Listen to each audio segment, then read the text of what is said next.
So a quick review. We're studying the third canto. We're in the discussion between Vidura and Maitreya. Vidura had asked several questions of Maitreya after traveling to meet him in Hardwar. And Maitreya is beginning his answers by describing the creation, not only of this universe, but of the entire Mahatattva. And in the previous lessons, we read how the Lord glanced over the unmanifest material energy called the pradhan. And by that glance, he infused the living entities, spiritual sparks, into that unmanifested material external energy. And we read about how that infusion germinated the potential of the material energy and activated it to create the various elements. And that's pretty much where we are now. So I'll switch over to the texts and we'll go through what happens next.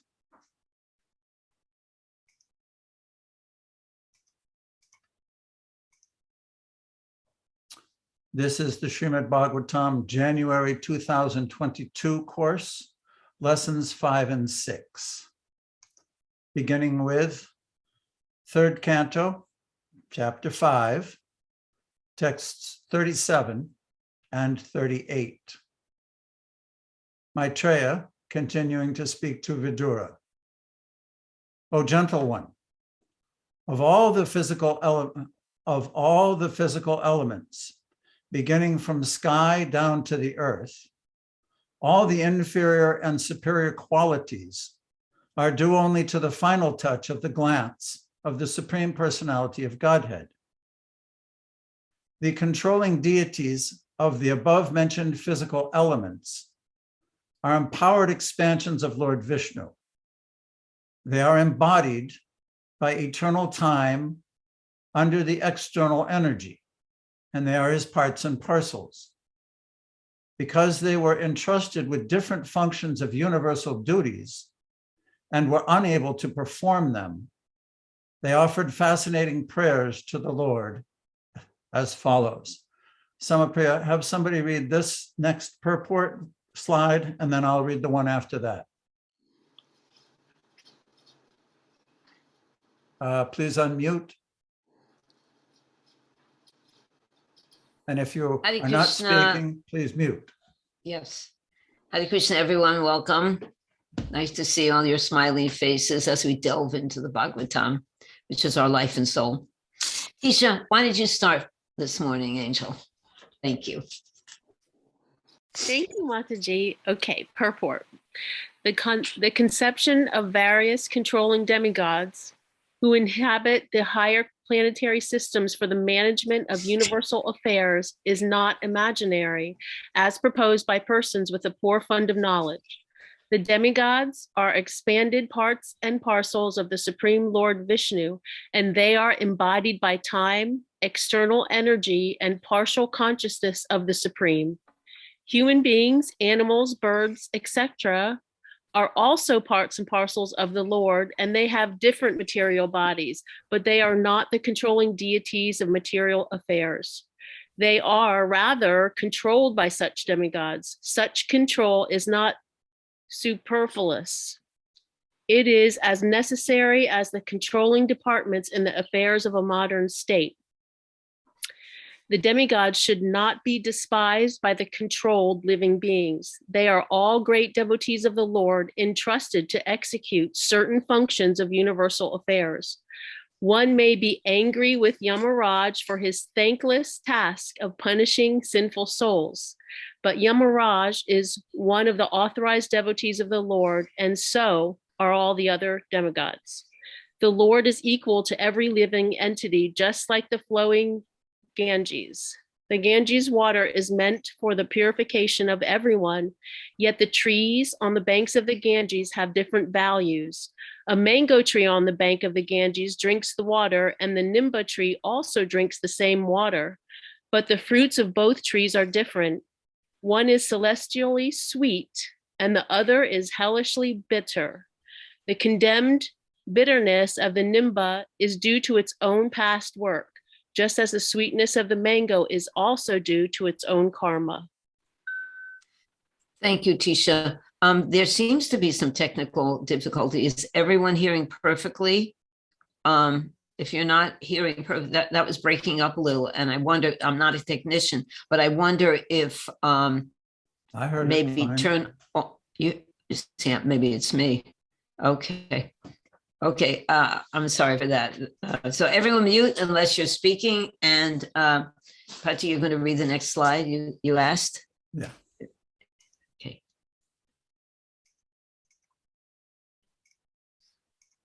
What happened was that I was wondering about who's speaking these prayers, what demigods. So Srila Prabhupada used to have a book when he was translating into English these Sanskrit verses and commentaries. And in that book that he had, there were 5 different acharyas who had commented on Srimad Bhagavatam, and he would refer to those. One of those commentators' books, Vishwanath Chakrabarti Thakur, his commentaries have also been translated by Bhanu Swami. So sometimes if I have a question, I just refer to that commentary.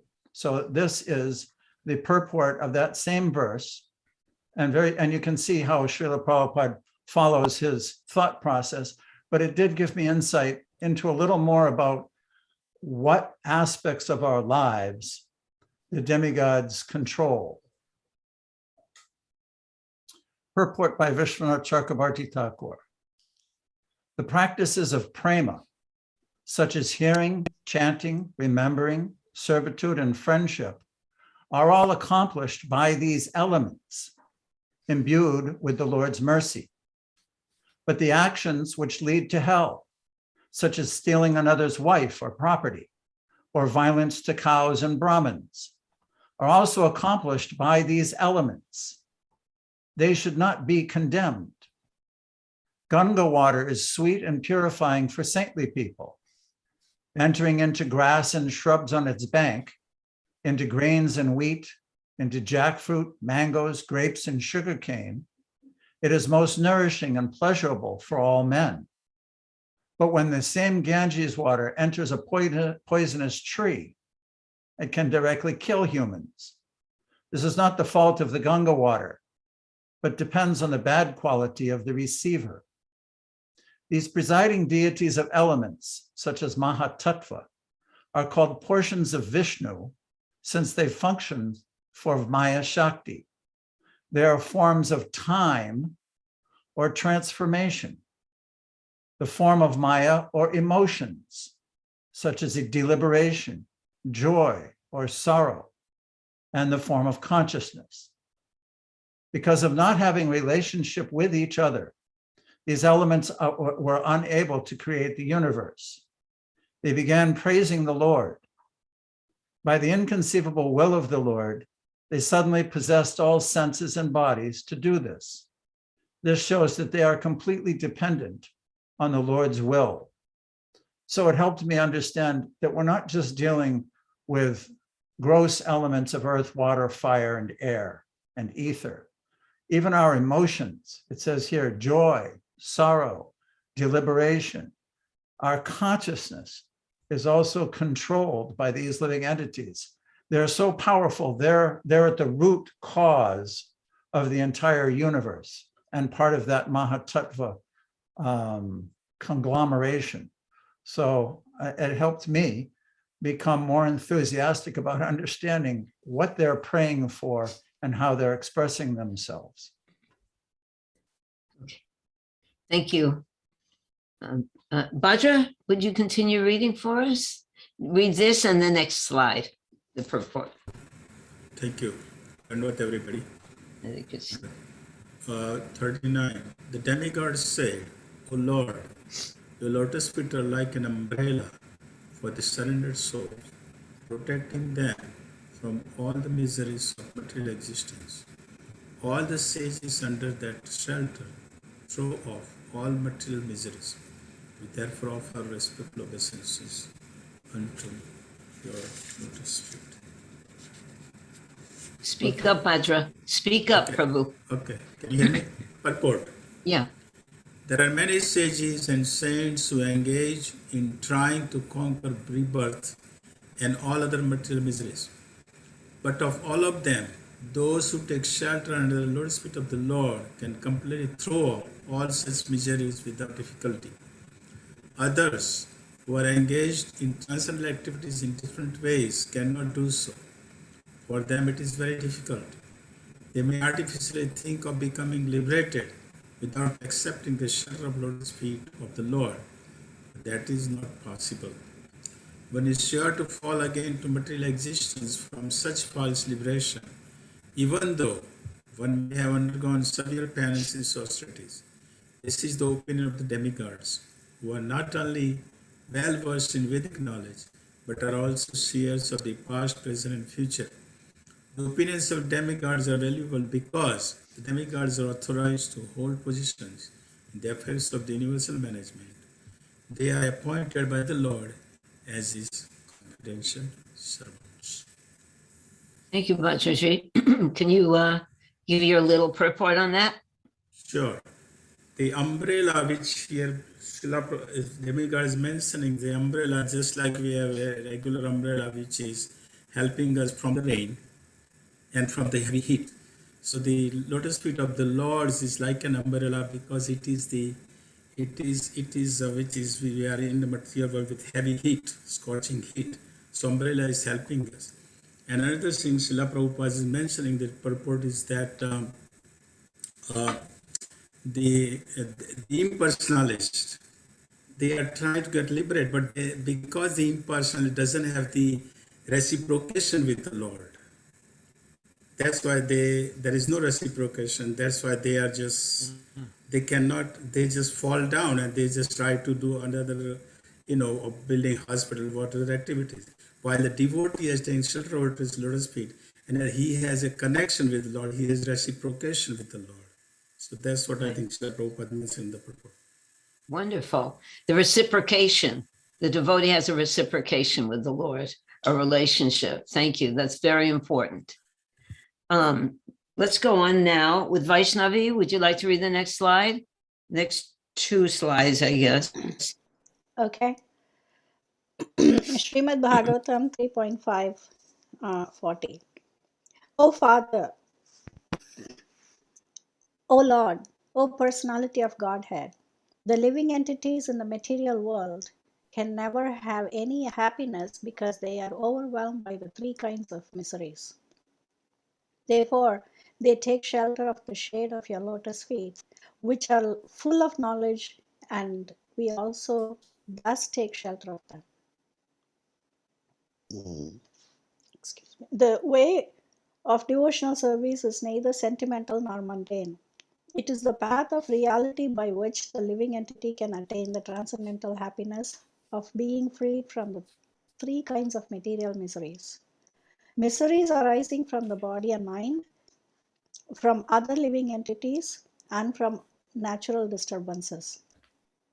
Everyone who is conditioned by material existence, whether he be a man or beast or demigod or bird, must suffer from adhyatmika, bodily or mental pains, adhibhautika pains, those suffered by living creatures, and adhidhaivika pains, those due to the supernatural disturbances. His happiness is nothing but a hard struggle to get free from the miseries of conditional life. But there is only one way he can be rescued, and that is by accepting the shelter of the lotus feet of the Supreme Personality of Godhead. There is no want of knowledge in the devotional service of Vasudeva, the Personality of Godhead. He, the Lord, personally takes charge of dissipating the darkness of ignorance from the heart of a devotee. He confirms this in Bhagavad Gita 10:10. Tesham satata yuktanam bhajatam priti purvakam dadami buddhiyogam tam yena mam upayantite. The empiric philosophical speculation cannot give one relief from the threefold miseries of material existence. Simply to endeavor for knowledge without devoting oneself to the Lord is a waste of valuable time. Very good. So, before you change the slide, Vaishnavi, can you go back to that slide again? Hachi, thank you. Vaishnavi, what do you think about the happiness is in this world? It's just a hard struggle. Can you appreciate that? Yeah, it says very clearly there is no happiness here. Anyway, I have a question about the last sentence. Simply to endeavor for knowledge without devoting oneself to the Lord is a waste of valuable time. But in one sense, when we read Bhagavatam, let's say we are, paying some attention and we are gaining some knowledge, and that in itself is devotional service. And yes, but Krishna is in the center of it. With actually, there's no knowledge. We were talking about this before. There's no real knowledge if you exclude God. There's no knowledge, because God is everything. Krishna is everything. So without realization of Krishna as the Supreme Personality of Godhead, the knowledge is fleeting at best. There's no knowledge without the Supreme Lord. Pati, did you want to add to that or say something? Yeah. The question arises: we are acquiring knowledge. So when it says Anyabilasita sunyam jnana karmati anavritam, that one doesn't endeavor for knowledge or jnana karmati or the results of fruitive endeavor, it's not referring to acquiring knowledge about our relationship with the Lord. That's actually wanted. This was described by Sarvabhauma Bhattacharya in his prayers to Lord Chaitanya. He was a Jnani. He was a Mayavadi scholar, extremely well-versed in the Vedas. He's actually Brihaspati, the demigod Brihaspati, advented in the pastimes of Lord Chaitanya. And when Lord Chaitanya finally, he was told by his brother-in-law, Gopinath Acharya, that the Supreme Lord is staying in your home and you don't even recognize him. So he didn't believe it in the beginning, but by spending time with Lord Chaitanya, hearing all these things, finally, he asked the Lord, you please explain the Atmarama verse. It's a verse about being self-satisfied. And Lord Chaitanya took the verse and explained it in 64 different ways, or 18 different ways. I think it was 64 with Sanatana Goswami. And when he heard this explanation, filled with knowledge, he was called Nimai Pandit when he was young. So the Lord was very knowledgeable. Sarvabhauma Bhattacharya spoke 100 verses in praise of the Lord. And one of the most famous ones is, Vairagya Vidya Nija Bhakti Yoga Shikshartam Ekam Purusham Parana Sri Krishna Chaitanya Sariradari Kripambidir Yas Tomaham Prapadye. Vairagya Vidya Nija Bhakti Yoga. So Vairagya and Vidya taught through Bhakti Yoga. So this is the purification of knowledge. It's not knowledge like academics. They read Chaitanya Charitamrita, Srimad Bhagavatam, or Bhagavad Gita without devotion. They're only reading it for knowledge, for the sake of knowledge. But without the Lord, as Samapriya was saying, it's not real knowledge. And Srila Prabhupada's referring to that as a waste of time. Does everyone know what this means by Vairagya Vidya? Vairagya means renunciation and detachment, and Vidya is knowledge.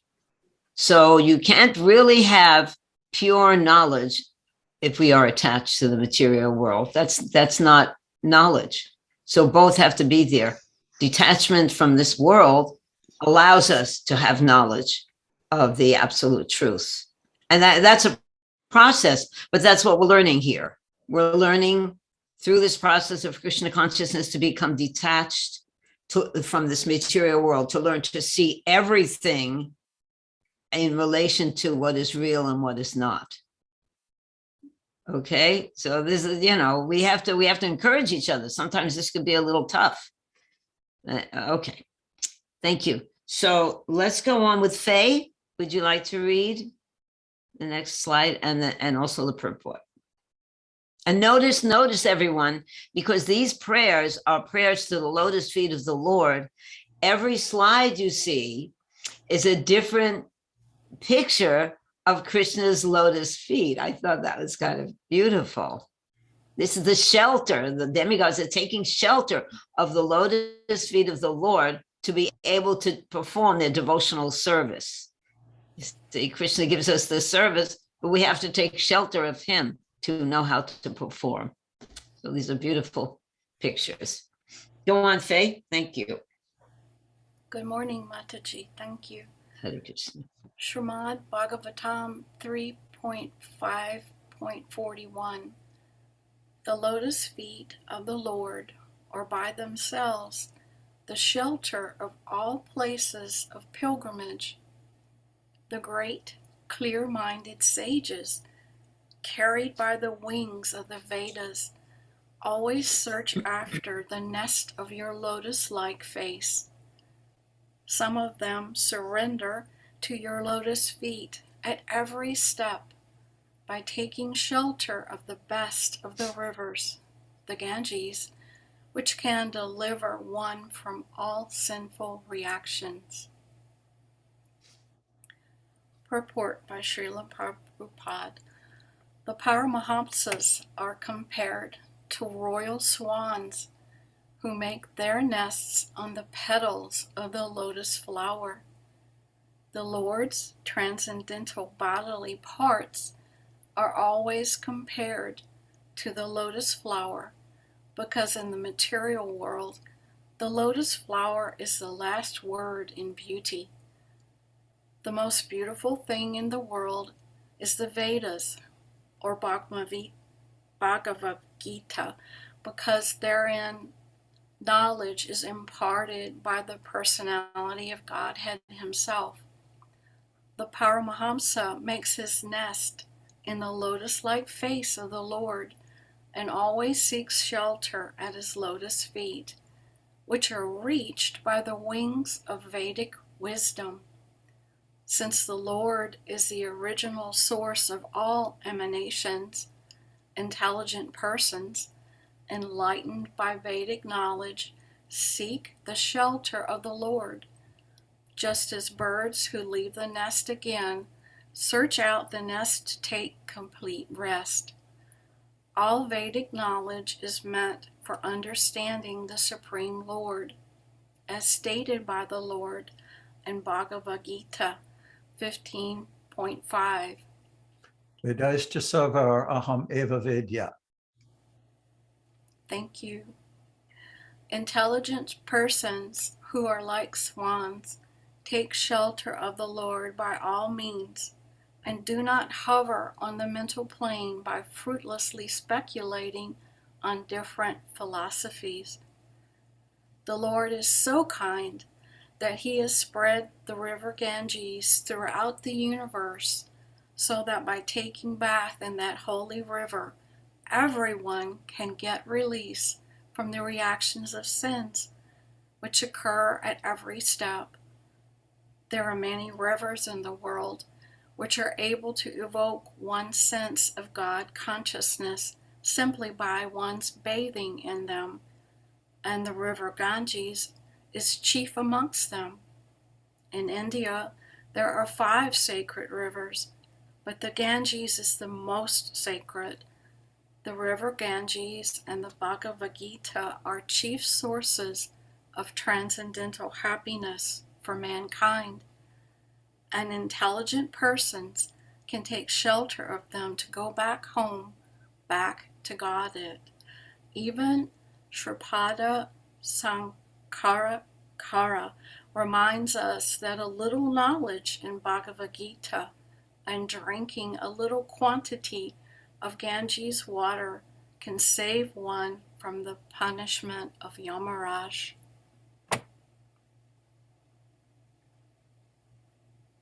Sam, you're muted.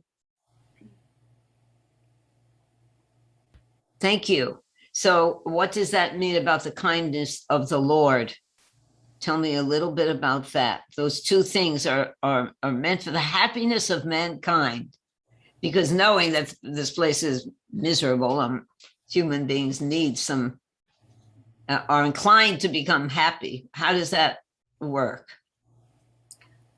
We all need shelter, but what we best need is the perfect shelter. And the perfect shelter is the lotus feet of the Lord. When I think of the lotus blossom as a botanist, one of the things that you see right away is all the petals are emanating from one central location.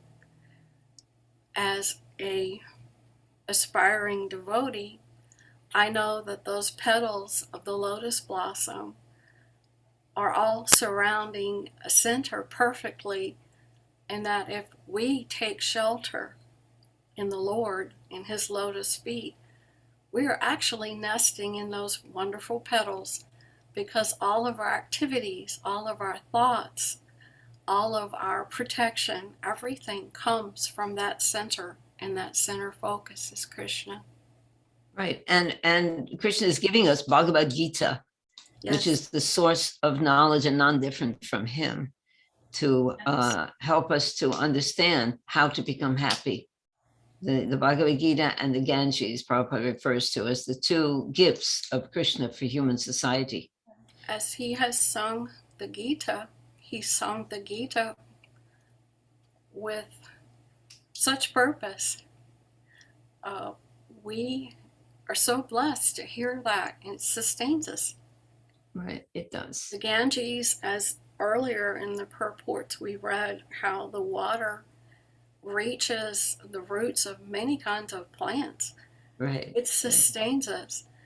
Without the Vedas, we'd be lost. I loved the part of the purport that described the swan's wings and the wings of the Vedas.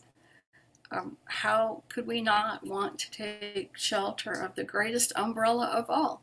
Right. Like the devotees did under Gordhavan Hill, because Krishna lifted it up like a giant umbrella.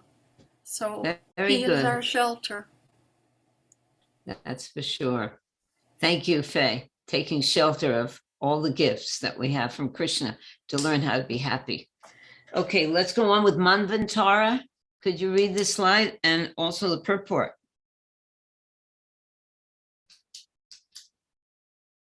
Manvantara ji, are you there? Yes. Thank you. Srimad Bhagavatam, Canto 3, Chapter 5, Text 42. Simply by hearing about the lotus feet with eagerness and devotion, and by meditating upon them within the heart, one at once becomes enlightened with knowledge, and on the strength of detachment, one becomes pacified. We must therefore take shelter of the sanctuary of your lotus feet. Purport. The miracles of meditating on the lotus feet of the Lord with eagerness and devotion are so great that no other process can compare to it. The minds of materialistic persons are so disturbed that it is almost impossible for them to search after the supreme truth by personal regulative endeavors. But even as such materialistic men, with the little eagerness for hearing about the transcendental name, fame, qualities, etc., can surpass all other methods of attaining knowledge and detachment. The conditioned soul is attached to the bodily conception of the self, and therefore he is in ignorance. Culture of self-knowledge can bring about detachment from material affection, and without such detachment, there is no meaning to knowledge. The most stubborn attachment for material enjoyment is sex life. One who is attached to sex life is to be understood as devoid of knowledge. Knowledge must be followed by detachment. That is the way of self-realization. These two essentials for self-realization, knowledge and detachment, become manifested very quickly if one performs devotional service to the lotus feet of the Lord. The word dhira is very significant in this connection.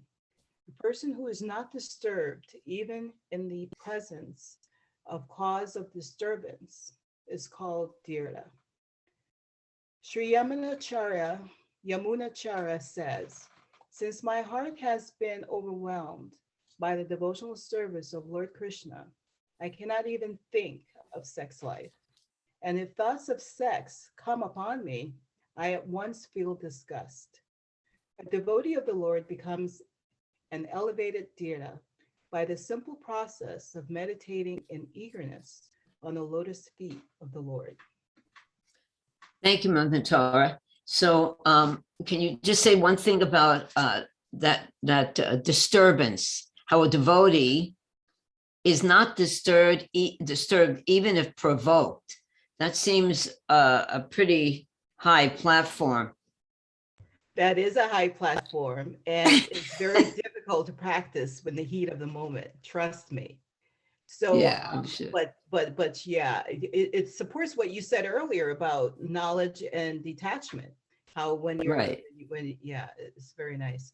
But yes, yeah, you have to live in it all the time to be able to practice that. Yeah, I mean, Krishna is so kind. He always gives us an opportunity to become transcendental. And one of the biggest ways to become transcendental is to be undisturbed, even under the most dire situations. And we all go through that in our lives. You know, Manvantara is a nurse and she's saving people and healing people. And she's really, I'm sure that occupation would put you under severe tests often. Am I right?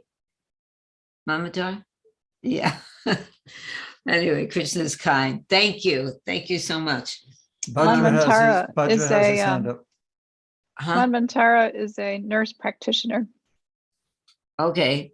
Well, I'm a layman, so I don't know the difference. And so is Madhurya Leela, a nurse. So we're in good hands here, everyone. Thank you, Madhurya. Bhadra, did you have something? Whoever's not speaking, close the mic, please. Yeah. Madhurya, close the mic. What is this here? We must therefore take shelter of the sanctuary of your lotus feet. What is the sanctuary of the lotus feet? Can someone describe, please? Okay, sanctuary. Who wants to talk about sanctuary? Anyone? Madhurya, can you tell Bhadra what that means, sanctuary?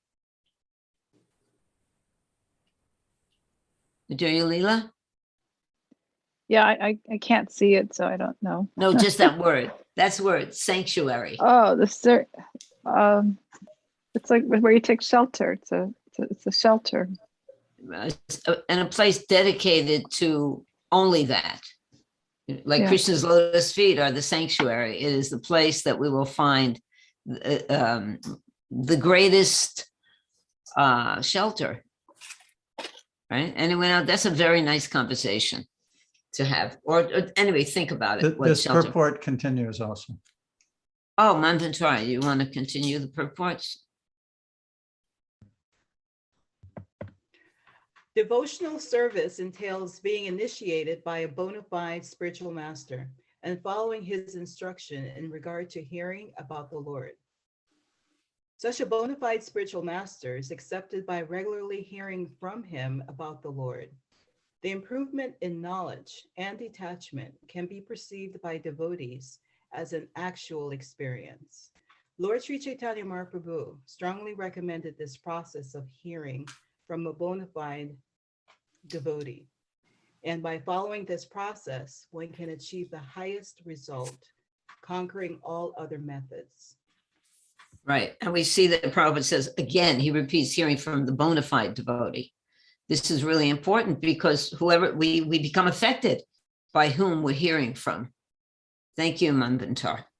In her forum post, I think it was Madhurya Leela pointed out that often throughout Srila Prabhupada's books, meditating on the lotus feet of the Lord, which is the main theme of these prayers, includes not only meditating on the physical form of those feet and the emblems on the bottom, but also, Madhurya, didn't you find some quotes where hearing from the spiritual master is also compared to surrendering and meditating on the lotus feet of the Lord? I don't remember, so maybe it was somebody else. Knowledge just comes right out of Madhurya Leela. She doesn't even know that it's coming there. Yeah, oftentimes when we cut and paste, that happens too. Right. Thank you. I don't do that, but so I don't do that. Yeah. I'm sure you don't. You speak only what you understand. Thank you. Let's go on now with Nandaji. Are you there? Can you read? Give Nanda a minute. Yes. Okay, thank you. 3:543. O Lord, you assume incarnations for the creation, maintenance, and dissolution of the cosmic manifestation. And therefore, we all take shelter of your lotus feet because they always award remembrance and courage to your devotees. Purport. For the creation, maintenance, and dissolution of the cosmic manifestations, there are three incarnations, Brahma, Vishnu, and Maheshwar, Lord Shiva. They are the controllers or masters of the three modes of material nature, which cause the phenomenal manifestation. Vishnu is the master of the mode of goodness. Brahma is the master of the mode of passion. And Maheshwar is the master of the mode of ignorance. There are different kinds of devotees according to the modes of nature. Persons in the mode of goodness worship Lord Vishnu, and those in the mode of passion worship Lord Brahma, and those in the mode of ignorance worship Lord Shiva. All three of these deities are incarnations of the Supreme Lord Krishna because he is the original Supreme Personality of Godhead. The demigods directly refer to the lotus feet of the Supreme Lord and not to the different incarnations. The incarnation of Vishnu in the material world is, however, directly worshipped by the demigods. It is learned from the various scriptures that the demigods approach Lord Vishnu in the ocean of milk and submit their grievances whenever there is some difficulty in the administration of universal affairs. Although they are incarnations of the Lord, Lord Brahma and Lord Shiva worship Lord Vishnu, and thus they are also counted amongst the demigods and not as the Supreme Personality of Godhead. Persons who worship Lord Vishnu are called demigods, and persons who do not do so are called asuras or demons. Vishnu always takes the part of the demigods, but Brahma and Shiva sometimes take the side of the demons. It's not that they become one in interest with them, but sometimes they do something in order to gain control over the demons. Thank you, Nandaji. And I want you to explain this further, but I have a question for you. It seems as though the grievances are so overwhelming in this world that the demigods would always be standing at the ocean of milk. Or am I just saying that because I am not a demigod? I think it's proportionate because we're absorbed in our little, small, tiny world and everything. Interactions, our grievances we're considering very big, but because the demigods are administrators of the universal affairs, in order for something to come to the, proportionately come to their attention, it's like Ravana or Hiranyakashipu or, some big disturbance, much catastrophic. Yeah. Okay. Yeah, catastrophic. So we can see how like the things that we are thinking are so big and disturbing our whole existence don't really matter that much, really. Especially when we take shelter of the Lord's lotus feet, it puts it in proper perspective. Okay. Anything else you want to tell us about this verse? No, that's all. Thank you. Thank you, Nandaji. Okay, Amy, would you like to read next and look at this beautiful picture of Krishna's lotus feet, and the cow is drinking the Chanamrit. Now that's really special. Amy, can you read? It's most beautiful. Hare Krishna. Oh Lord, persons who, Srimad Bhagavatam 3.5.44. Oh Lord, persons who are entangled by the undesirable eagerness for the temporary body and kinsman, and who are bound by thoughts of mine and I, are unable to see your lotus feet. Although your feet are situated within their own bodies, but let us take shelter of your lotus feet. Go on. Would you like me to read the purport song for you? Yes, please. Okay. Yes, ma'am. Purport by Srila Prabhupada Ki Jai.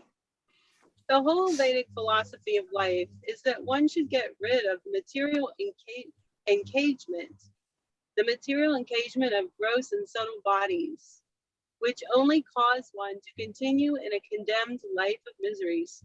This material body continues as long as one is not detached from the false conception of lording it over material nature. The impetus for lording it over material nature is the sense of mine and I. Quote, I am the Lord of all that I survey. So many things I possess, and I shall possess more and more. Who can be richer than I in wealth and education? I am the master and I am God. Who else is there but me? End of quote. All these ideas reflect the philosophy of aham, mama, the conception that I am everything. Persons conducted by such a conception of life can never get liberation from material bondage. But even a person perpetually condemned to the miseries of material existence can get relief from bondage if he simply agrees to hear only Krishna Katha. In this age of Kali, the process of hearing Krishna Katha is the most effective means to gain release from unwanted family affection and thus find permanent freedom in life. The age of Kali is full of sinful reactions, and people are more and more addicted to the qualities of this age. But simply by hearing and chanting of Krishna Katha, one is sure to go back to Godhead. Therefore, people should be trained to hear only Krishna Katha by all means in order to get relief from all miseries. Thank you, Amy. That is a real good instruction by Srila Prabhupada, that people must be trained to hear only Krishna Katha by all means. That's actually the definition of a pure devotee. Someone who is listening and speaking Krishna Katha at all times. So thank you, Amy, for reading that. I just want to go on now with Sesha Prabhu. Could you read a little bit? And if you have questions, you raise your hand and we'll attend to them. Okay, thank you, Amy. That was very nice. Thank you. I'm going to ask to be excused. I'm having a little trouble with my voice right now. Okay, Prabhu, thank you. And thank you for the class this morning. Hare Krishna. Okay, then, let's go on with Madhurya Leela. Could you read? Bhagavatam 3:5-45. O great Supreme Lord, offensive persons whose internal vision has been too affected by external has been too affected by external materialistic activities cannot see your lotus feet, but they are seen by your pure devotees, whose one and only aim is to transcendentally enjoy your activities. Did you want me to continue? Yes. Purport. As stated in Bhagavad Gita 1861, the Lord is situated in everyone's heart.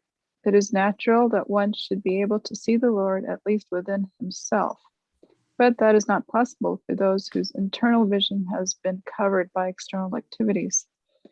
The pure soul, which is symptomized by consciousness, can be easily perceived even by a common man, because consciousness is spread all over the body. The yoga system as recommended in Bhagavad Gita is to concentrate the mental activities internally, and thus the lotus feet of the Lord within oneself. But there are many so-called yogis who have no concern with the Lord, but are only concerned with consciousness, which they accept as the final realization. Such realization of consciousness is taught by Bhagavad Gita within only a few minutes, whereas the so-called yogis take continuous years to realize it because of their offenses at the lotus feet of the Lord. The greatest offense is to deny the existence of the Lord as as separate from the individual souls, or to accept the Lord and the individual soul as one and the same. The impersonalists misinterpret the theory of reflection, and thus they wrongly accept the individual consciousness as the supreme consciousness. The theory of the reflection of the Supreme can be clearly understood without difficulty by any sincere common man. When there is a reflection of the sky on the water, both the sky and the stars are seen within the water, but it is understood that the sky and the stars are not to be accepted on the same level. The stars are parts of the sky, and therefore they cannot be equal to the whole. The sky is the whole and the stars are parts. They cannot be one and the same. Transcendentalists who do not accept the supreme consciousness as separate from the individual consciousness are as offensive as the materialists who deny even the existence of the Lord. Can you shed some more light on that for us, Midoriya? What are your realizations of this? I mean, it's pretty clear, so I don't have anything else to add. Okay, thank you. Does anyone else have something to add about this purport? Patti, to you? Unmute.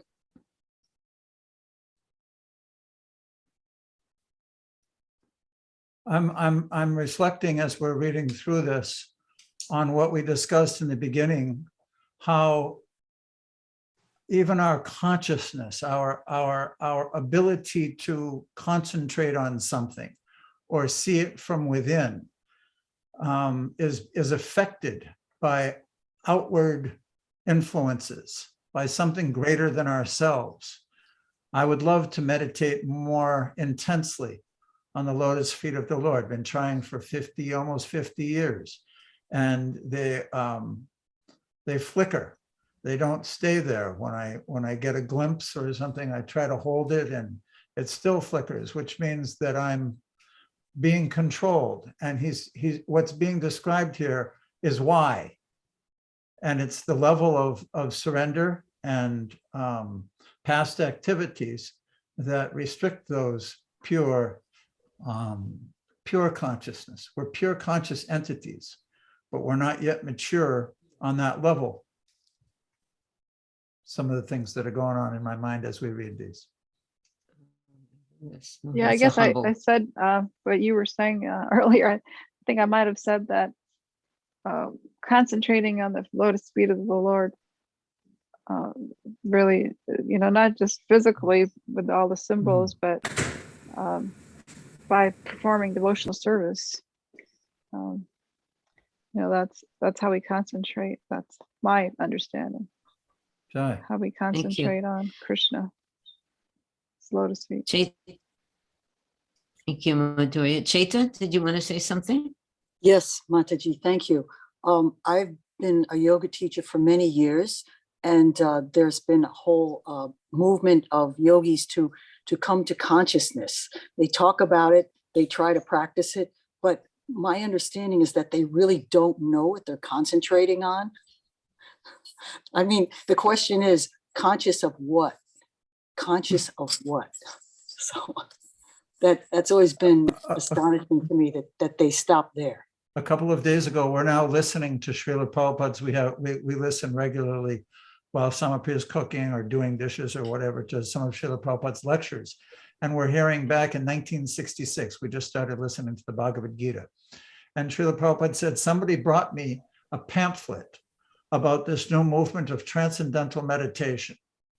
And he said, I read through that, and there's no transcendence. It's all controlling the mind. There's nothing transcendental about it, because they don't know what is transcendental. Beyond this material world is transcendental. So just agreeing with that point you're making. Great anecdote. Thank you, Prabhu. Thank you. Thank you. Let's go on with Elizabeth reading this slide. Elizabeth? Yes, Mataji, Dandavats Pranams. Srimad Bhagavatam 3.5, 46. O Lord, persons who, because of their serious attitude, attain the stage of enlightened devotional service, achieve the complete meaning of renunciation and knowledge, and attain the Vaikuntha Loka in the spiritual sky simply by drinking the nectar of your topics.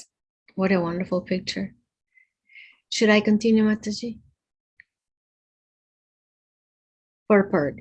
The difference between the impersonalistic mental speculators and the pure devotees of the Lord is that the former pass through a miserable understanding of the absolute truth at every stage, whereas the devotees enter into the kingdom of all pleasures even from the beginning of their attempt. The devotee has only to hear about devotional activities, which are as simple as anything in ordinary life, and he also acts very simply, whereas the mental speculator has to pass through a jugglery of words, which are partially facts and partially a made-up show for the maintenance of an artificial impersonal status. In spite of his strenuous efforts to attain perfect knowledge, the impersonalists attain merging into the impersonal oneness of the Brahmayotri of the Lord, which is also attained by the enemies of the Lord simply because they're being killed by him. The devotees, however, attain the highest stage of knowledge and renunciation and achieve the Vaikuntha Lokas, the planets in the spiritual sky. The impersonalists attain only the sky and does not achieve any tangible transcendental bliss, whereas the devotee attains to the planets, which are real spiritual life prevails. With serious attitude, the devotee throws away all achievements like so much dust, and he accepts only devotional service, a transcendental culmination. Thank you, Elizabeth. See how Prabhupada is always encouraging personalism. Personalism. The Lord is a person. We are people. We are servants of Krishna. So what I thought that was everywhere we read in all of his purports, personalism is the Nirvishesha Sunyavadi. This is his prana mantra. Thank you, Elizabeth. I was thinking, Mataji, that it's like, we can see that with us as well. We want to have that personal contact with someone. When we love them, we want to be with them. We want to be with them in person. We don't want to read an email that they wrote or just see their shadow or something like that. In the same way, it's like, it's really interesting to see how the impersonalists don't try to get to the person. They're just content with just the light, right? But they don't even know is the light of the effulgence of the body of the Lord. So I thought that was very interesting. Good, very good. Thank you. Good realization. How about Anita? Would you like to read, Anita? Thank you very much, Elizabeth. Hare Krishna, Anita. Srimad Bhagavatam 3.5.47. Others who are pacified by means of transcendental self-realization and have conquered over the modes of nature by dint of strong power and knowledge also enter into you. But for them there is much pain, whereas the devotee simply discharges devotional services and thus feels no such pain. Purport by Srila Prabhupada. In terms of a labor of love and its returns, the bhaktas or devotees of the Lord always have priority over persons who are addicted to the association of jnanis or impersonalities and yogis or mystics. The word apare, others, is very significant in this connection. Others refers to the jnanis and the yogis, whose only hope is to merge into the existence of the impersonal Brahma Jyoti, although their destination is not so important in comparison to the destination of the devotees. The labor of the non-devotees is far greater than that of the bhaktas. One may suggest there is a sufficient labor for the devotees also in the matter of discharging devotional service, but that Labor is compensated by the enhancement of transcendental pleasure. The devotees derive more transcendental pleasure while engaged continuously in the service of the Lord than when they have no such engagement. In the family combination of a man and a woman, there is much labor and responsibility for both of them. Yet when they are single, they feel more trouble for want of their united activities. The union of the impersonalities and the union of the devotees are not on a par. The impersonalities try to fully stop their individuality by attaining Sajuyukta Mukti or unification by merging into the oneness, whereas the devotees keep their individuality to exchange feelings in relationship with the Supreme Individual Lord. Such reciprocation of feelings takes place in the transcendental Vaikuntha planets, and therefore the liberation sought by the impersonalities is already achieved in devotional service. The devotees attain mukti automatically while continuing the transcendental pleasure of maintaining individuality. Thank you. So we see again how Prabhupada is showing if we accept the position of servant, and then we're automatically becoming detached from the material world, that detachment, vairagya, and that detachment allows us to have this knowledge of devotional service just by the process of being engaged in devotional service. Is that clear, Bhadraji? Okay. Also, before Bhadra gives us his answer, are we seeing, is everyone seeing how this is progressing? Those 2 points are coming out throughout all of these purports, that just by engaging in devotional service, one is attaining detachment and knowledge. Bhadraji? Can someone share this transcendental pleasure? How can someone share the experience of the transcendental pleasure, please? Well, Prabhupada is sharing this transcendental pleasure in his purports all the time. That's how we get the pleasure. That's how I get the pleasure, by hearing from the pure devotee. Oh, my husband gets the pleasure also. Pati? No, I think I can share with Bhadra. For those of you who don't know Bhadra, he organizes how many Rath Yatras per year? Bhadra? Why you to bring that? Because what's being talked about here, I'm showing you by your own example. Why do you do that? Do you know how hard it is for him to manage and organize meeting with government people in the various cities and towns where I think there's a dozen in Florida, Puerto Rico, different places off the coast all year long, always organizing. This takes endeavor. This takes work.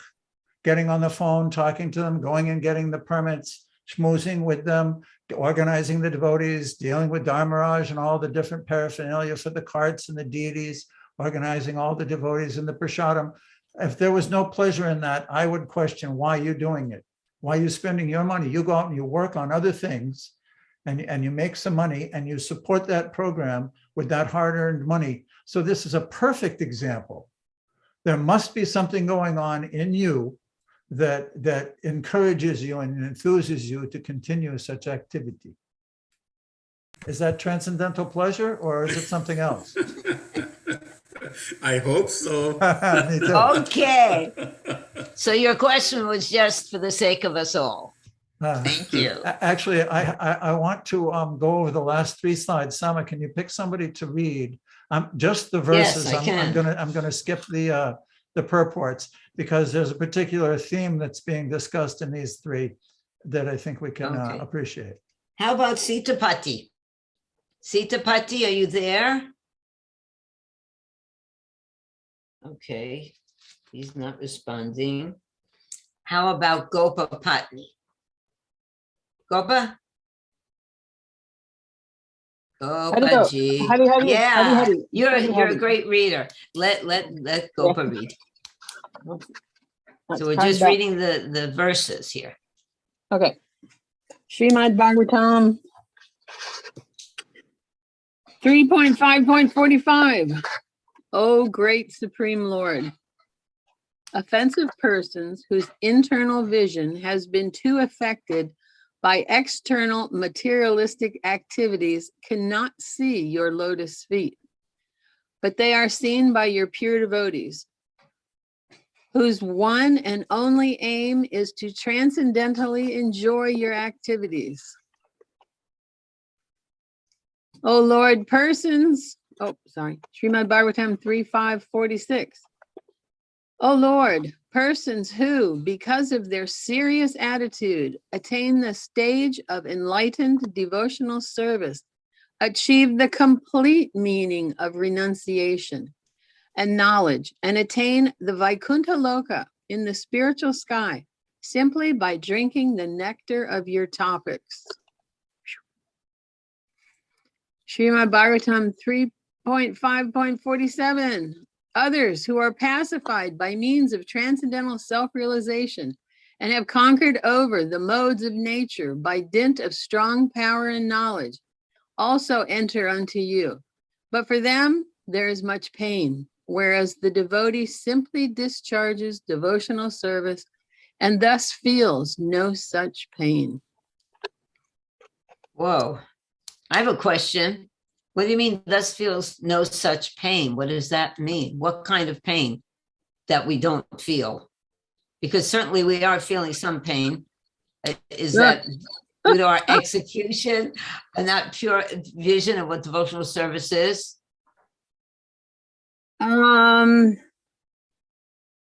guess well, I've never surrendered before, so it's hard for me to say.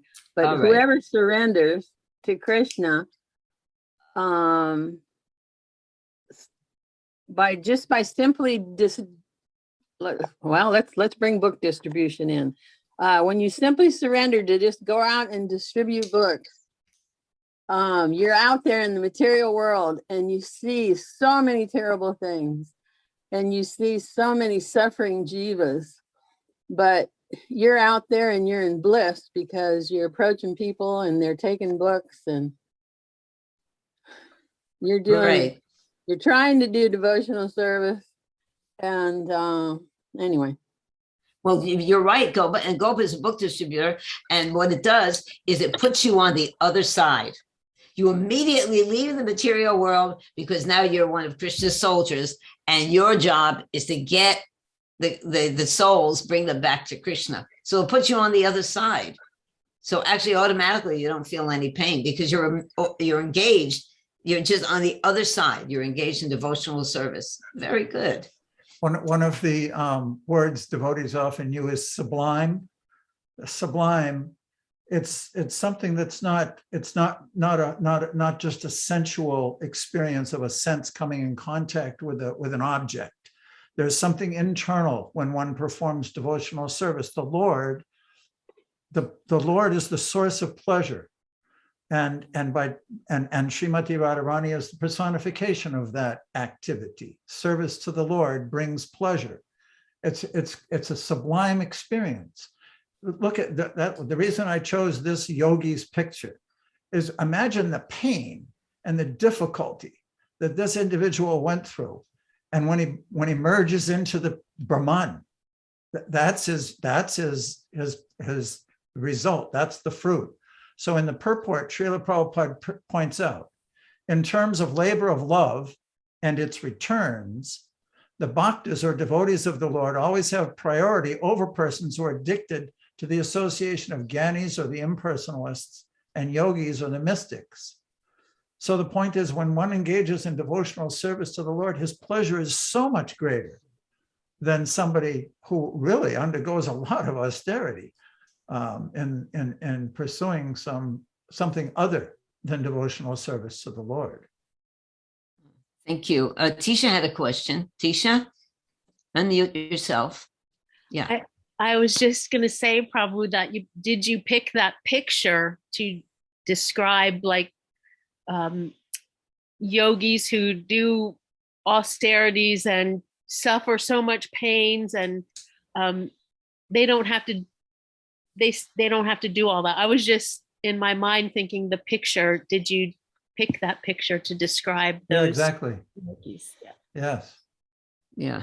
Yeah, it shows, because Srila Prabhupada in his purport is comparing the devotees who undergo some sacrifices, no doubt. They engage differently, but that Astanga yogi, years and years and years of practice, and most of them are not in any kind of a devotional mode toward the Lord. They just want to merge into that oneness of Brahman, or get some mystic powers. Boy, it's not very attractive, actually. It's a little scary, actually, that picture. Yeah, you know, even if you see, like Prabhupada, he was elderly, and of course now I'm even older than Prabhupada was when he came to America. That to me is a little scary, but you know, devotees have a glow, because there's no glow. This is disturbing. You know, when we're serving Krishna, like the Krishna energy is around us, and that's attractive, and that's what keeps us hanging on for all this time. Of course, it looks like that yogi also, he's very determined, but the result is divine love, and we know that everyone wants love. We thrive on love. We're lover seekers. We are lovers. We cannot exist without love. We're motivated by love, and we want love. So that yogi does not look like he's particularly absorbed in a divine love trip. Let's put it like that. But I don't know anything, and I'm sure he's achieving something, but not what is recommended by the self-realized Vaishnavas. Okay, let's continue now with Dinanath. Dinanath, are you there, Dinanath? Some people come and go. Dinanath is not responding. And here is Ian. Ian, it is nice to see you here, my friend. Would you like to read this slide, Ian? Can you hear me? Yes, I can. It's nice to hear you. Welcome back. Yeah, sorry, I had some family emergencies, so I was I'm away. so sorry. Okay, Yeah, but my darling. it's getting pretty better now. Good. And thanks for your continued service. Thank you Okay. for participating. Okay, so 3.5 and 48 to 49. O original person, we are therefore but yours only. Although we are your creatures, we are born one after another under the influence of the three modes of nature. And for this reason, we are separated in action. Therefore, after creation, we could not act concertedly for your transcendental pleasure. O unborn one, please enlighten us regarding the ways and means by which we can offer you all enjoyable grains and commodities, so that both we and all other living entities in this world can maintain ourselves without disturbance, and can easily accumulate the necessities of life, both for you and ourselves. Purport by Srila Prabhupada. Developed consciousness begins from the human form of life and further increases in the forms of the demigods living in higher planets. The earth is situated almost in the middle of the universe, and the human form of life is the intermediate stage between the life of demigods and that of the demons. The planetary systems above the earth are especially meant for the higher intellectuals called demigods. They are called demigods because although their standard of life is far more advanced in culture, enjoyment, luxury, beauty, education, and duration of life, they are always fully God conscious. Okay, the purport continues. Would you like to continue reading? Yes, Mataji. So such demigods are always ready to render service to the Supreme Lord because they are perfectly aware of the fact that every living entity is constitutionally an eternal subordinate servant of the Lord. They also know that it is the Lord only who can maintain all living entities with all the necessities of life. Leviticus iko bahunam yo vida hati kama etc. Command etc. confirms this truth. In Bhagavad Gita also, the Lord is mentioned as Bhuta Brit, or the maintainer of all living creatures. The jungle animals are also maintained by the Lord with their respective foodstuffs, but they are not advancing God consciousness. Similarly, human beings are provided with food grains, vegetables, fruits, and milk by the grace of the Lord, but it is the duty of human beings to acknowledge the mercy of the Lord. As a matter of gratitude, they should feel obliged to the Lord for the supply of foodstuff. They must first offer him food in sacrifice and then partake of the remnants. When human society is grateful to the Lord for all his gifts for the maintenance of living entities, then there is certainly no scarcity or want in society. But when men are unaware of the intrinsic value of such gifts from the Lord, surely they are in want. A person who has no God consciousness may live in opulence for the time being due to his past virtuous acts.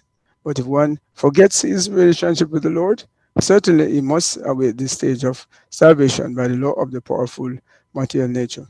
One cannot escape the vigilance of the powerful material nature unless he leads a God conscious or devotional life.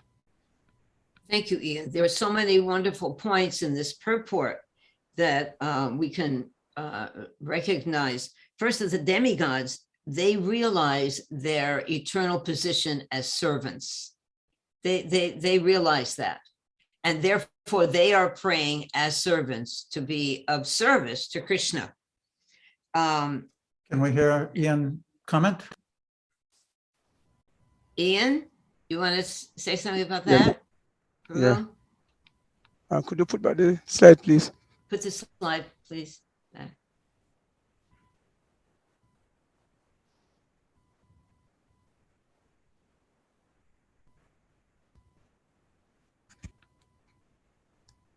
Okay. Yeah, okay.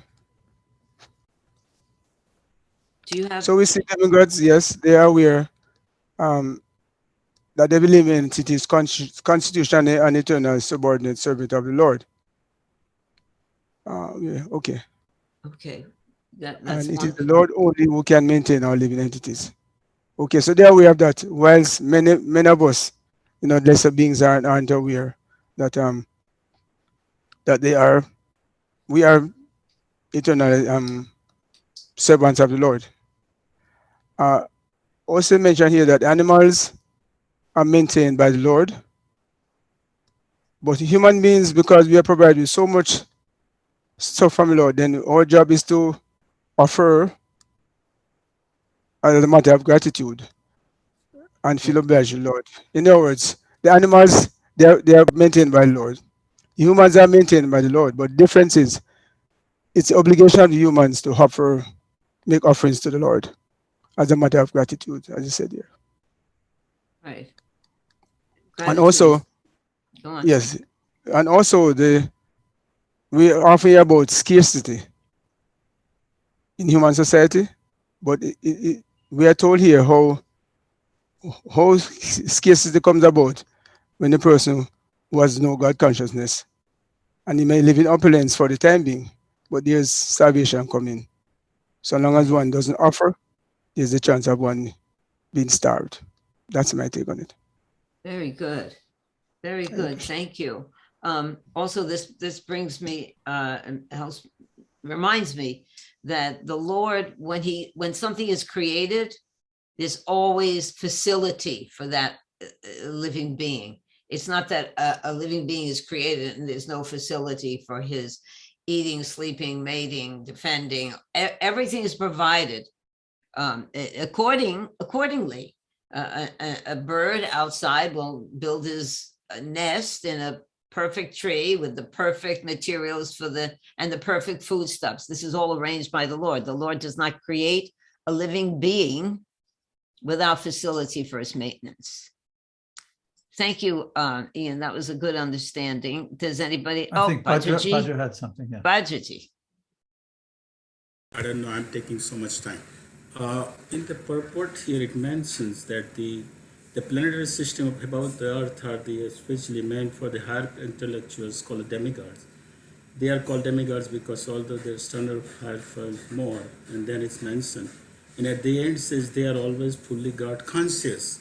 Now when we hear all the time that, and you all are demigods, I'm sure, because is that, I mean, they have everything. They are God conscious. Why would they come here on this planet? Is that because, and next sentence there, Srila Prabhupada is mentioning, is that means they are coming here, just like we always hear, the demigods have taken birth in the womb of, of this ISKCON movement. We hear all the time, devotees says that. Is that because to help to propagate this holy name, and that's why they are coming here? Because why would they come here? They have everything there. Okay, so there are two kinds of living entities in the world, the demons and the devotees. And the devotees are considered to be demigods because the demigods are devotees of the Lord and they follow the principles of God consciousness. So even on this planet, we see that devotees are actually demigods because they are living to serve the Supreme Personality of Godhead. So that was my understanding, that whether people are taking birth in this movement to further the preaching of the holy name and to assist the Lord in that occupation, I'm sure that's happening. Not that I'm totally aware of that sphere of consciousness, but according to what we understand, and Prabhupada has said many times, that the devotees are the demigods because they're living a lifestyle of service to Krishna. And that's the difference between a demigod and a demon. A demigod is the devotee and a demon is a non-devotee. So we're here in the material world. In this age, we have both the demon and the devotee tendency within us. So we're being given an opportunity to cultivate our divine nature by taking up this Krishna consciousness. That's my understanding. Pati, do you have, or anyone else? Pati, you want to answer something else? No, my understanding is that the demigods, they take birth during the Lord's pastimes because that's part of their service and they're asked to do that. But other than that, I don't know of demigods taking births. I've never read that they're taking birth now, or that they take birth at times not when the Lord's performing his pastimes, unless it is a pastime with a required duty for them. But what are you speaking of, Bajra?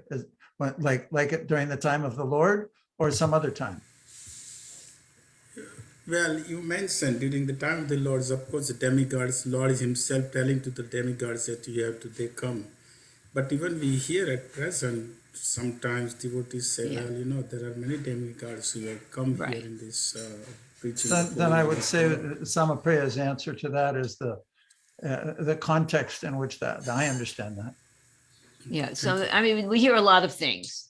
We do, and Prabhupada has said different things, but this is the standard response to that would be that we're living a God conscious lifestyle. And so we're cultivating that aspect of ourselves as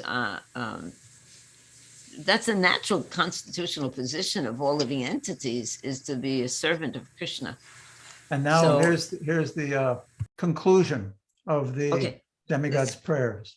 Okay, let's go. And Chaita, would you like to read the next one? Where are we? Yes, Mata. Gopa didn't, she just read a little bit. Okay, where are we? And then Gopa. Okay, 3-5-50. You are the original personal founder of all the demigods and the orders of different gradations. Yet you are the oldest and are unchanged. O Lord, you have no source or superior. You have impregnated the external energy with the semen of the total living entities, yet you are unborn. Srila Prabhupada's purport. The Lord, the original person, is the father of all other living entities, beginning from Brahma, the personality from whom all other living entities in different gradations of species are generated. Yet the Supreme Father has no other father. Every one of the living entities of all grades, up to Brahma, the original creature of the universe, is begotten by a father. But he, the Lord, has no father. When he descends to the material plane, out of his causeless mercy, he accepts one of his great devotees as his father, to keep pace with the rules of the material world. But since he is the Lord, he is always independent in choosing who will become his father. As confirmed in Bhagavad Gita 14:3, the Lord impregnates the external or material energy, and thus the total living entities later come out in different gradations, beginning from Brahma, the first demigod, down to the insignificant ant. All gradations of living entities are manifested by Brahma and the external energy. But the Lord is the original father of everyone. The relationship of every living being with the Supreme Lord is certainly one of son and father, and not one of equality. Every living entity, however great he may be, even up to the demigods like Brahma and Indra, is an eternally subordinate servitor of the Supreme Father. The Mahatma Principle is the generating source of all the modes of nature, and the living entities take birth in the material world in bodies supplied by the mother material nature in terms of their previous work. The body is a gift of material nature, but the soul is originally part and parcel of the Supreme Lord.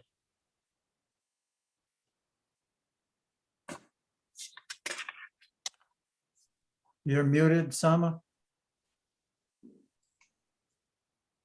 Chaita, what can you say about this? This is such a significant verse, really. The verse and the purport. It's beautiful to know that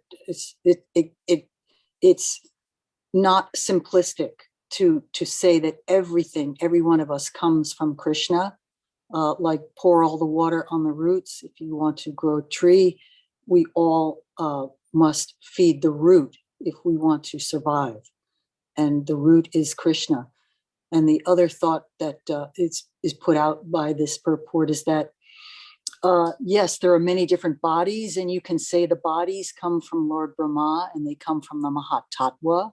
The bodies, yes, but those are composed of material nature. But the soul, the indelible soul, comes from Krishna. And he is the original. He's the seed, he's the source. And therefore it's essential that we draw nourishment from him. Beautifully put. Thank you. Okay, we have one more verse. Gopa, are you with us, Gopaji? Could you read the next? Wait for Gopa. Yes, I'm here. Thank you, sweetie. Didn't we already read this one?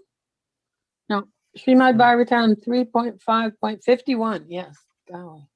O Supreme Self, please give us, who are created in the beginning from the Mahatattva, the total cosmic energy, your kind directions on how we shall act. Kindly award us your perfect knowledge and potency so we can render your service in the different departments of subsequent creation. Purport by Srila Prabhupada.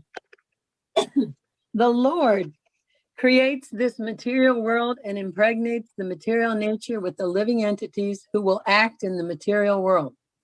All these actions have a divine plan behind them. The plan is to give the conditioned souls who so desire it a chance to enjoy sense gratification.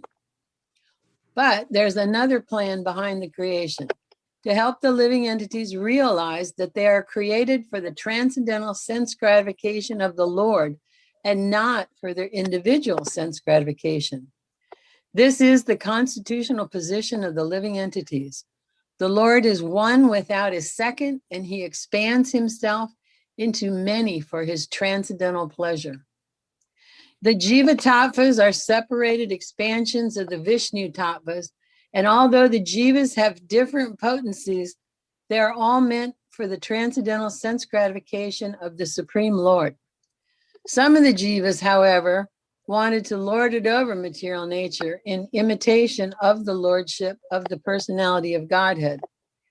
Regarding when and why such propensities overcame the pure living entities, it can only be explained that the Jiva Tattvas have infinitesimal independence, and that due to misuse of this independence, some of the living entities have become implicated in the conditions of cosmic creation and are therefore called Nitya Buddhas, or eternally conditioned souls.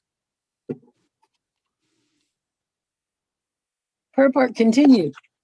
Excuse me. I just want to go before you I need continue. some water. Okay, get some water. I just want to make sure everyone had an opportunity to read. Dinanath or Sitapati, they didn't respond. So anyway, if they're not here and not responding, Gopa, Yeah. could you continue? Did you have you? Oh wait, Dinanath, you here? Yeah, I'm here. Okay, Hare Krishna. Prabhu. Okay. Should I read? Yeah, let Dinanath finish up. And then I have a question for you, Gopa, after.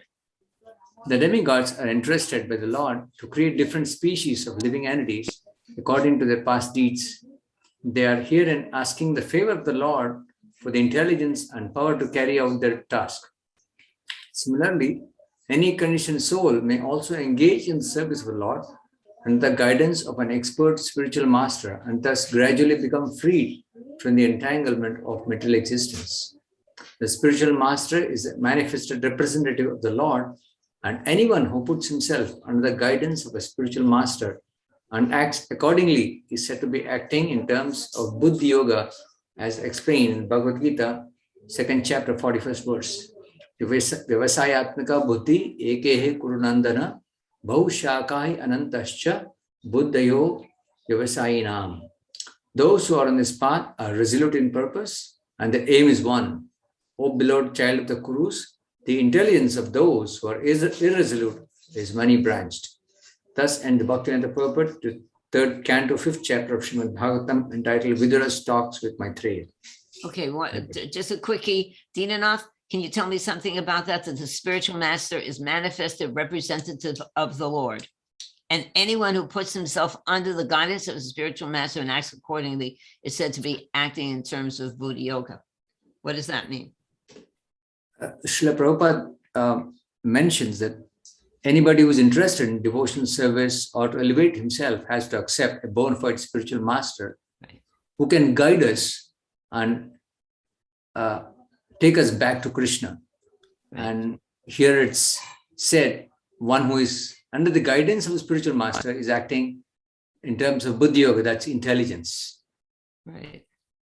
And what's that verse? There's another verse. Does anyone know that verse? How to approach the spiritual master? Yeah. Why do we approach it? Tadvidi pranipatena pariprashnena sevaya upadekshanti te gnanam gnanena statra darshina. So that's translation.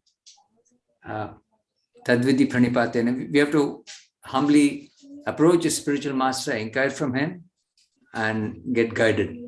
And inquire from him, and so we get right answers and then get guidance. Yeah, because he has heard the truth from his spiritual master. Yes. Thank you. Thank you very much, Dinanath.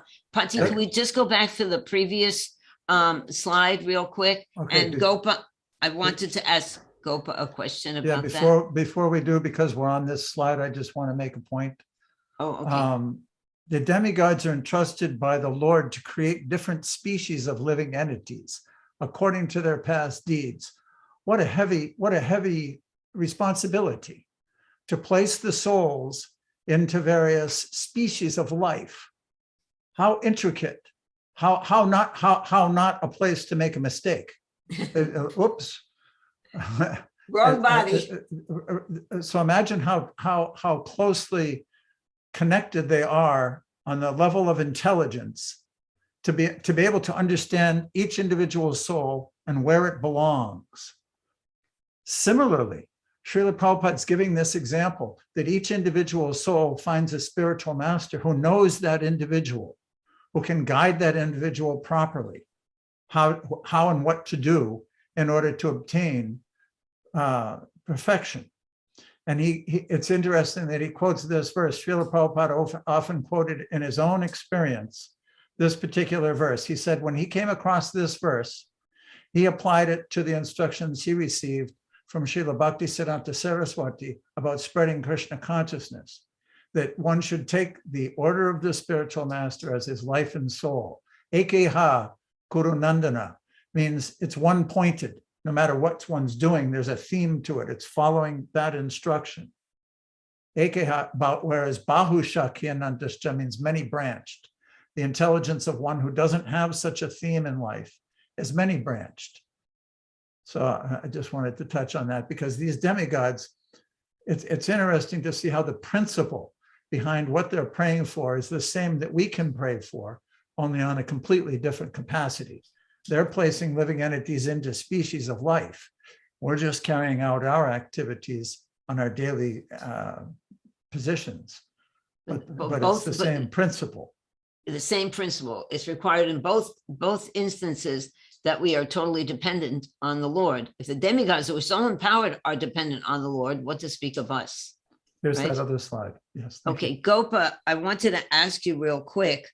The principle of the jiva as meant for the sense gratification of the Lord. So that when I read that, I really felt that it was a far out statement. What can you tell me about that? That the jiva, our purpose, is for the sense gratification of the Lord. Well, you could use Sankirtan as a backing if you want. Oh well, I was gonna use prasadam. Oh yeah, that's good too. Yes. What's that? Well, being a devotee, it's very important that you only partake in Krishna prasadam, and because by offering the prasadam to Srila Prabhupada and Krishna first, then Krishna accepts the devotion in the offering and then returns it. I mean, Krishna doesn't need anything. He's looking for our love. And so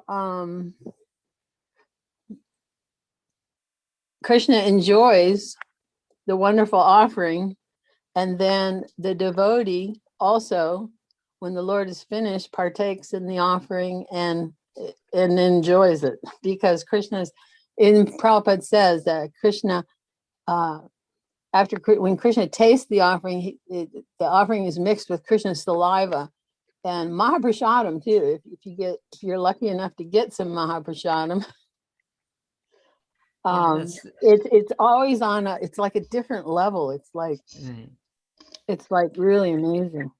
Wonderful. Yeah. So I hope that was good. That's beautiful. Thank you. Thank you. And we have two other people. First, Chita, would you like to say something? And then Nanda. His Holiness Radhanath Swami says, love is not enjoying. Love is being enjoyed. That's nice. That's beautiful. Beautiful. Thank you. Nandaji? So also based on all that we've been reading in this third canto, how the process of creation begins, or even from the Chatur Sloki verses in the Bhagavatam, evam aham eva grase. Anyway, that before the creation, only Krishna existed. The thing is that we keep forgetting that we're thinking that this is my life and this is my creation here. My life is my creation, but actually we're part of Krishna's creation. It's Right. not our show, it's his show. He created it. He alone existed before, he'll exist after all this material manifestation. It's his show, not our show. And Right. why did he create us? Is we're part and parcel of him, and that's how we're meant to enjoy, by giving him enjoyment. It won't exist any other way. But we're still thinking, oh, I'm going to take my life and I'm going to dedicate it to Krishna. Well, that's okay. That's great. But it's Krishna's energy. It's Krishna's intelligence. It's Krishna's ability. It's Krishna's everything. And I'm in the illusion thinking, oh, this is mine and I'm going to use it for me. And I'll be nice and offer a little bit to Krishna too. Hare Krishna, thank you. You know, that brings to mind that section of the purport Prabhupada just said, how when the jiva considers himself on equal level with Krishna, with the Supreme Soul, that's the biggest illusion, actually, for a living entity to think that he's equal with Krishna or that he is God. This is who could think that? You know, we can't do anything. We're totally dependent. So thank you, Nanda. That is a beautiful statement. Supports Prabhupada's purports. Just want to point out that. Oh, there's Manvantara. Okay. Okay. This is the end of the demigod's prayers. It's the end of the chapters we just read. And what's coming up next is the Lord's response to those prayers. So just to follow the themes and flow of the text and what's going on. And Manvantara had something? Yeah. Yeah, I just wanted to ask, I wasn't sure if I was the only one that was thinking of this. But the questions or the proposal by the demigods, it sounded just like how Srila Prabhupada orchestrated the GBC in terms of its administrative potential and responsibilities, and in terms of the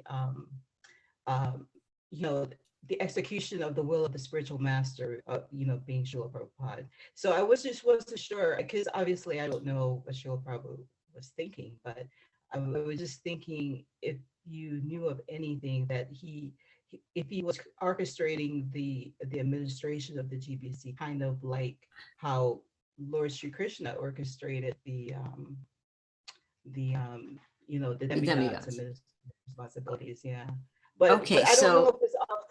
I mean, it sounded very on topic to me. I didn't want to deviate. No, it's not. It is on topic, but it could be expanded even further, that there are administrators in the universe, like there are administrators in the government and administrators in every organization and company.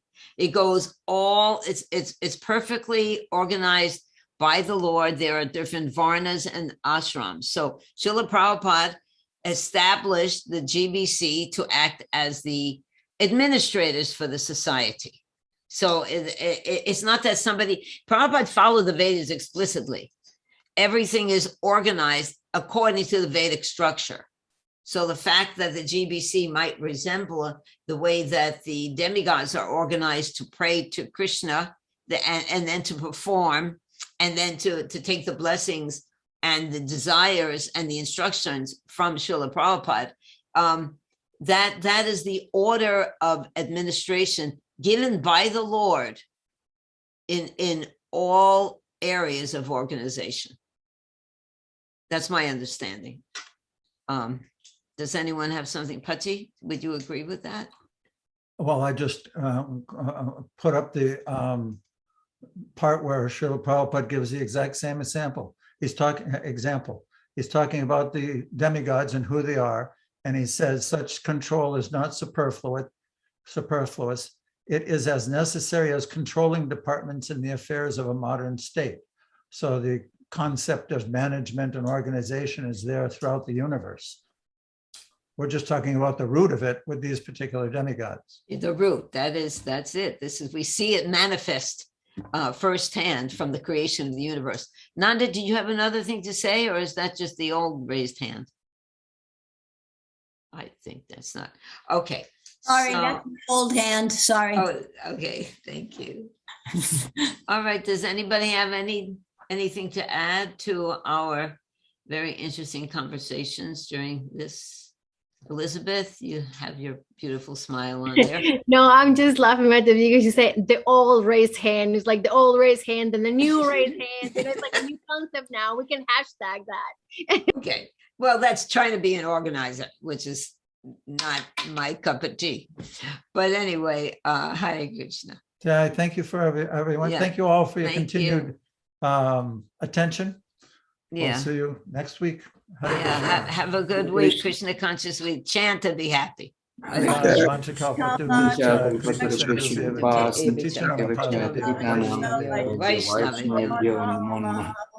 glory to Srila Prabhupada. Hare Krishna.